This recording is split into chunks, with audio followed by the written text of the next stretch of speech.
Vivemos uma época de intensa troca de informações, uma mistura fantástica de linguagens e tecnologias de comunicação. As cidades são verdadeiros murais a céu aberto de palavras, símbolos, sinais. Estamos cercados de escritos por todos os lados. A escrita está tão presente no nosso dia a dia que mal conseguimos perceber a grandiosidade dessa invenção humana. Realmente é difícil imaginar como seria o nosso mundo sem ela. A escrita é importante para a gente saber onde a gente está, para a gente saber ler endereços. O que a gente ia fazer para deixar um recado para alguém, para saber o nome de uma loja? Fazia gesto assim, né? Mímica. É difícil imaginar sem a tecnologia, imagina sem a escrita, né? Porque sem escrita, onde você estaria agora? Você viveria na Idade da Pedra, né? Sinais de fumaça, sons de tambores. Sinais com as mãos. O homem criou formas de se comunicar à distância, mas eram imprecisas e duravam pouco. As primeiras anotações do pensamento são do tempo do homem das cavernas, as chamadas pinturas rupestres. Riscos e desenhos nas paredes e rochas. O homem percebeu que podia associar imagens a uma ideia. Você olhando para esses desenhos hoje, para essa escrita rupestre, você até pensa que elas são desenhos meio infantis, né? Então você tem figuras humanas que é perna, braço, corpo, uma cabeça, você tem figuras de animais e é um conjunto de desenhos. Dificilmente na escrita rupestre você tem uma figura sozinha, você tem um conjunto de figuras e o grande desafio é a gente saber o que isso queria dizer. A escrita rupestre foi substituída pela ideográfica, onde cada sinal representava uma determinada ideia ou palavra. O que interessa aqui, eu acredito, é a gente ficar com a ideia de que um segundo momento da escrita é esse momento em que você tem sinais que representam coisas. Então você tem lá uma bolinha com 2 hastes, você supõe que aquilo seja um boi. A escrita ideográfica foi inventada por vários povos, em diferentes regiões, em diferentes épocas. Os sumérios cunhavam os sinais em argila úmida que depois secavam ao sol. Os egípcios usavam um papel que fabricavam a partir de uma planta chamada papiro. Na China, os primeiros ideogramas eram escritos com pincel sobre cerâmica. Há cerca de 3.000 anos, os fenícios inventaram um terceiro tipo de escrita que se expandiu por toda a Europa e dominou o mundo ocidental, a escrita fonética. Em vez de representar uma ideia ou palavra, o sinal passa a representar o som de cada letra da palavra. Eles criaram sinais para as consoantes. Esse alfabeto foi incrementado pelos gregos, que inventaram sinais para as vogais.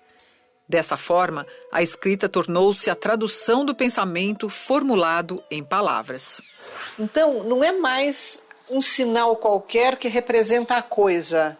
O sinal representa a voz que fala a coisa. O sinal representa a palavra que indica a coisa. Então, em vez de você desenhar o boizinho, você vai inventar formas de reproduzir os sons da voz humana, que são os sons que constituem a palavra boi, né? Então você tem o e você tem o i. Aí você fala boi.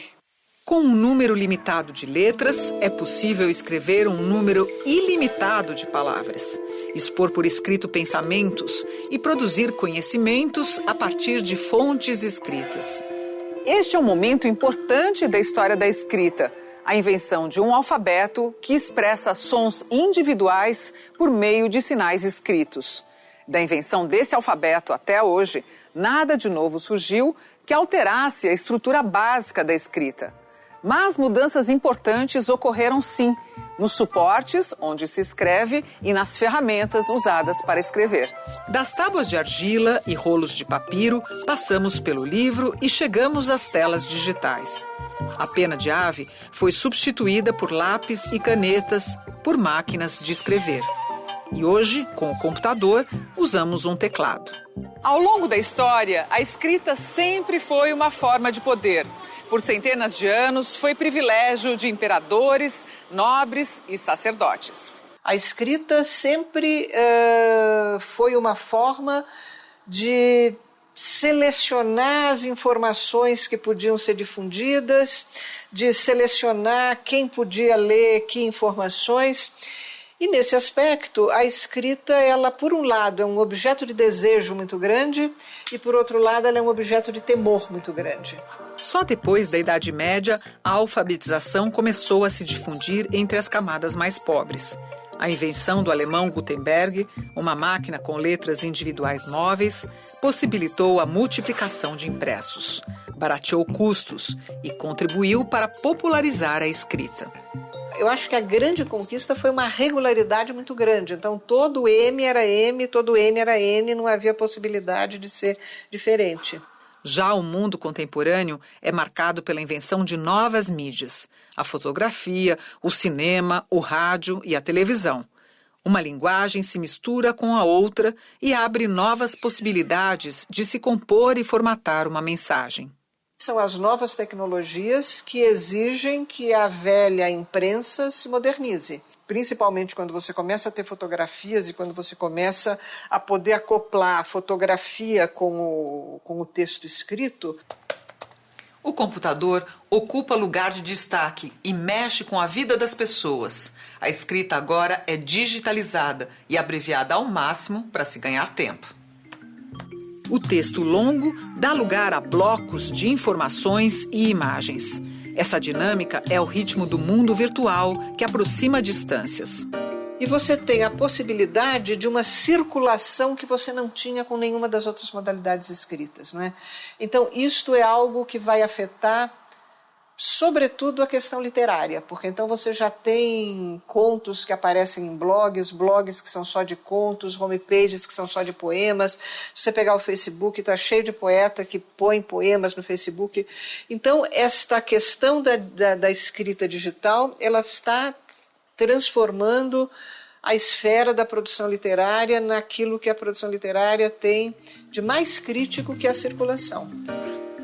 Conviver com diferentes escritos, saber reconhecer o formato e a função de cada um são desafios do nosso tempo. Temos, por exemplo, a escrita pública, que serve como documento. Número da declaração de nascido vivo, 3055. Dessa vez é diferente pro seu filho, né? Coisa totalmente diferente, assim, nunca pensei que isso fosse acontecer, mas é bem legal. Temos a escrita jurídica, difícil para quem não é do ramo. O querelante, já qualificado nos autos do processo crime, em epígrafe. Temos um novo jeito veloz de conversar pela internet. Daí acaba, acho que, principalmente eliminando as vogais, né? A gente chega e escreve VC em vez de você. Mas também há textos que nunca saem de moda, como as cartas de amor. É incrível pensar o quanto estamos em sintonia, pois quando recebi a carta havia acabado de pensar em você. Foi lindo. Temos a escrita literária, que tem toque poético, que produz um tipo de emoção diferente, a emoção estética. A responsabilidade e o poder que derivam da leitura, tudo tem muito em comum comigo. Não estou sozinho. Realmente, quem tem um bom livro nas mãos nunca está sozinho. A palavra te leva ao seu próprio eu, lá ao seu fundo, compreender a si mesmo e, sobretudo, a compreender o outro. Ela é como assim aquele nevoeiro que fica na ponta da montanha. Ao mesmo tempo ela encobre e, ao mesmo tempo, ela, em alguns momentos, com o sol, ela revela. Então, ela é um mistério, ela é uma magia. Então, ela te encanta, ela te alumbra, ela te comove, ela te leva a se aproximar e se declarar para o outro. Isso é uma maravilha.